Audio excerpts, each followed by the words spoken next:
여러분들은 복부 성형이라는 수술에 대해 혹시 들어보신 적이 있으신가요? 임신 후에 또는 많은 양의 체중을 감량한 다음에 복부의 피부가 매우 늘어져서 또는 피부에 튼 살이 너무 많아서 고민이신가요? 그렇다면 당신은 복부 성형이 필요하실 수 있습니다. 오늘 이 영상에서는 복부 성형술의 과정과 어떤 분들이 이 수술이 필요한지, 어떤 과정을 거치게 되는 것인지에 대해 이야기해보고자 합니다. 복부 성형에 대한 궁금증, 오늘 이 영상으로 풀어드리겠습니다. 또 복부 성형을 선택할 때 좋은 병원을 고르는 포인트 3가지에 대해서도 말씀드릴 거예요. 영상을 끝까지 시청해주세요.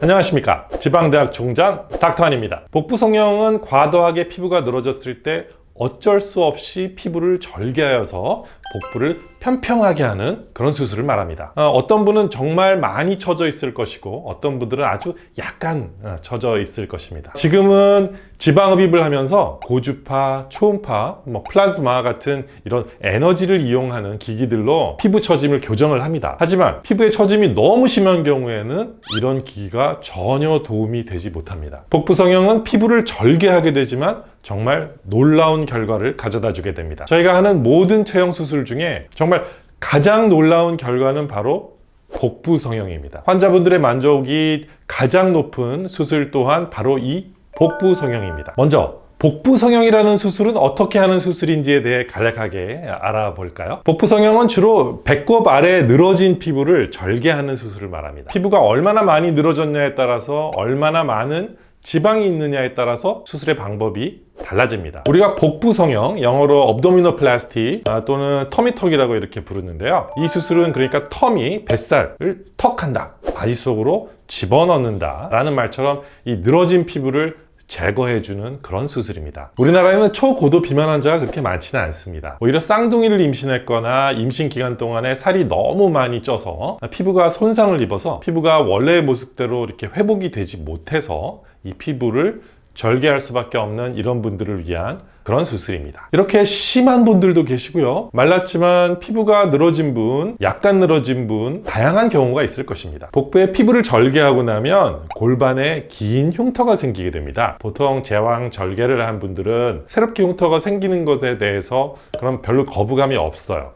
그 부분보다 약간 좀 더 길게 된다 라고 생각하시면 되겠습니다. 이 부위부터 배꼽 부분까지 피부를 절개하고 원래 배꼽이 있어야 하는 부위에 배꼽을 다시 만들어주고요, 배꼽 위의 살을 음부까지 잡아당겨서 봉합하는 수술이 이 스탠다드형 복부 성형이라고 합니다. 피부가 많이 늘어진 경우에는 거의 다 이 방법으로 수술을 할 수밖에 없습니다. 그 다음은 미니 복부 성형입니다. 이 방법은 아랫배의 피부가 약간 늘어져 있기 때문에 배꼽은 그냥 그대로 두고요, 아랫배에 늘어진 부분에 피부를 절개해서 제거해주는 그런 방법을 말합니다. 최근에는 피부를 절개하는 수술과 지방흡입을 같이 하는 방법으로 수술을 많이 하게 됩니다. 그렇기 때문에 수술 후에 상상하기 힘들 정도로 굉장히 많이 날씬해지는 것을 볼 수 있습니다. 수술하기 전에는 흉터에 대한 걱정을 많이 하십니다. 팬티 안에 흉터가 완전히 숨어버리기 때문에 아주 작은 팬티를 입어도 흉터가 가려집니다. 이 수술은 팬티 안에 가려지는 흉터 대신 완전히 납작한 배를 얻게 되고 입을 수 있는 옷의 폭이 완전히 많아지는 수술입니다. 더 이상 박스티나 겉옷으로 튀어나온 배를 이렇게 가리고 다니실 필요가 없어지는 거예요. 복부 성형 수술 시 병원을 고르는 중요 포인트 3가지.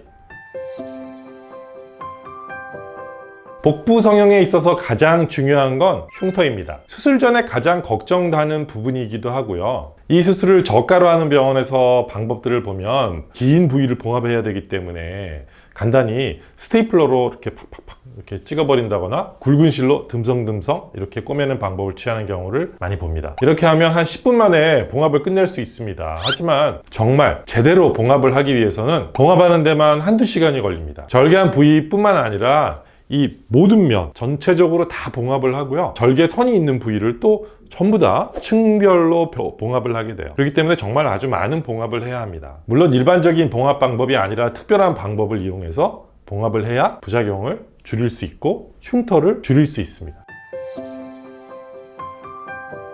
배꼽의 모양과 흉터, 이 음부 아래 긴 흉터 다음엔 배꼽입니다. 배꼽의 모양은 정말 중요해요. 왜냐하면 노출이 되는 부분이기 때문입니다. 많은 경우에 배꼽은 이미 너무 많이 늘어져서 그 형태를 잃어버린 경우가 굉장히 많습니다. 그래서 복부 성형에서 가장 어려운 부분은 정말 배꼽을 얼마나 예쁘게 만들 수 있느냐에 있다고 해도 틀린 말이 아닙니다. 그래서 여러분들도 수술의 결과를 볼 때 원장님들이 배꼽을 얼마나 잘 만들 수 있는지, 흉터 안 보이게 얼마나 잘 만들 수 있는지 보셔야 할 거예요. 흉터가 너무 잘 보이게 만든 건 아닌지 이런 걸 꼼꼼하게 체크하셔야 합니다. 부드러운 복근 모양. 피부가 너무 늘어져 있다면 복부 지방 조각수를 통해서 아름다운 이렇게 11자 복근의 모양을 만들어 드릴 수가 없습니다. 하지만 이렇게 피부를 팽팽하게 만드는 복부 성형을 하면요, 복근의 모양을 같이 넣어줘서 복근이 있는 정말 날씬한 허리로 만들 수 있어요. 이런 분들에게도 이런 결과를 가질 수 있게 되는 거죠. 복부 성형을 많이 하시는 원장님들이 우리나라에 그렇게 많지 않으세요. 미니 복부 성형을 하시는 분들은 좀 계세요. 그렇지만 수술의 난이도가 높은 스탠다드형 복부 성형을 하시는 분들은 그렇게 많지 않습니다. 다시 처녀 때처럼 또는 날씬했을 때처럼, 아니면 체중을 30kg, 40kg 이렇게 뺐는데 살을 어떻게 할 수 없어서 고민하고 계신가요? 복부 성형만이 해답입니다. 다른 방법은 없습니다. 좀 긴 흉터가 걱정되신다고요? 네. 저도 어떻게든 흉터가 예쁘게 자리 잡을 수 있게 하려고 특별한 봉합 방법을 통해서 예쁘게 만들기 위해서 정말 최선을 다하고 있습니다. 이 수술은요, 긴 흉터를 가지게 됩니다. 하지만 그 대신 정말 날씬한 배를 가지게 됩니다. 이 수술을 이미 받으신 여러분들의 이야기가 흉터가 뭐가 문제예요? 이렇게 예쁜 옷을 입고 다닐 수 있게 돼서 너무 좋아요, 원장님. 이렇게 말씀하시는 분들이 대부분이세요. 그러니까 혹시 피부가 너무 늘어져 있거나 근육까지도 늘어져 버린 분들, 이런 분들이 계시다면 한번 도전해 보세요. 이 수술은 정말 고생 후에 낙이 오는 그런 수술입니다. 오늘은 지방흡입과 함께 할 수 있는 복부 성형에 대해 말씀드렸는데요. 오늘 말씀드린 내용보다 훨씬 더 다양한 수술 방법들이 있어요. 대표적인 두 가지, 스탠다드와 미니 복부 성형, 이렇게 두 가지에 대해서 말씀드렸어요. 재밌으셨나요? 혹시 본인이나 지인분들 중에 이런 문제로 고민하시는 분들이 계시다면 이런 방법에 대해서 한번 알려주세요. 그렇게 이야기해 주시면 아마 큰 선물을 주시는 것과 마찬가지일 거라는 생각이 드네요. 혹시 더 궁금하신 내용이 있으시면 아래에 댓글로 남겨주세요. 제가 잘 설명해 드리도록 할게요. 그리고 여기 아래 구독과 알림 설정, 그리고 좋아요 부탁드립니다.